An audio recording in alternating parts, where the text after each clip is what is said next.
Samantala, patuloy tayo nag-aantabay dito sa Veterans Memorial Medical Center dito nga sa VMMC. Kanina kalalabas lamang nung isa sa mga tauhan mula dun sa Director's Office ng VMMC. At ang sabi sa atin, 3 p.m. daw mamaya maglalabas ng medical bulletin tungkol sa kalagayan, kasalukuyang kalagayan ni dating Pangulong Gloria Macapagal Arroyo. Samantala sa puntong ito, kasama natin ang isa sa mga abogado ni dating Pangulong Gloria Macapagal Arroyo. Magandang umaga po, Attorney Raul Laguna. Magandang umaga, Karat. Magandang umaga po sa ating mga kababayan. Sir, kanina umaga po binisita po ninyo yung dating Pangulo. Kumusta po ang kanyang kalagayan ngayon? Well, kanina hindi pa po kami nagkakausap kasi maaga nga akong nandito sa lugar na ito dahil nga sa paanyaya nyo sa akin. At ngayon pa lang ako papasok para sa ikausapin. So kailan niyo po huling nakausap ang dating Pangulo? Kahapon po, nung iserve po yung warrant of arrest ng grupo po ng PNP sa pamumuno po ni Senior Superintendent Coronel at ni Chief Superintendent Quirol at Senior Superintendent Valeroso. Kasama po ako ni Attorney Butch Diaz, yung lead counsel po sa kasong ito, para i-assist po yung dating Pangulo doon po sa pag-execute o pag-serve ng warrant of arrest. And how is she taking this?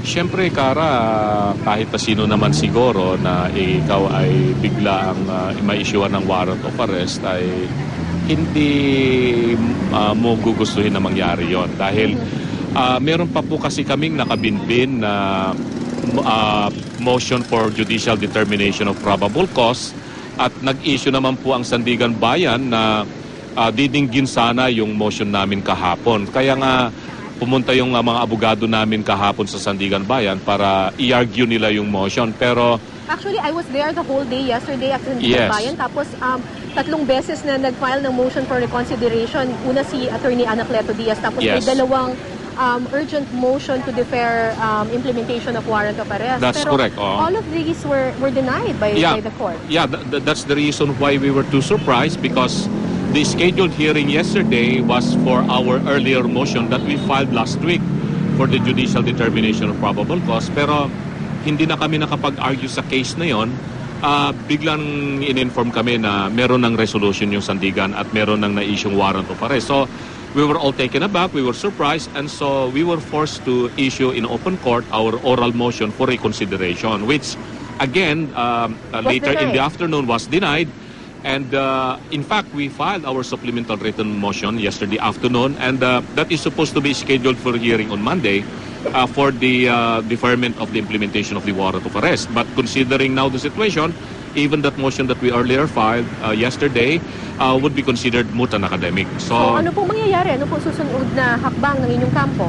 Well, first and foremost, Kara, we would like to thank the leadership of the ILG under Secretary Marrojas and the Philippine National Police for the very good courtesy and respect accorded to the former president when he implemented and executed the warrant of arrest. Now, well, we are going to meet, the legal team of the former president will meet. Pag-aralan namin yung susunod naming legal action.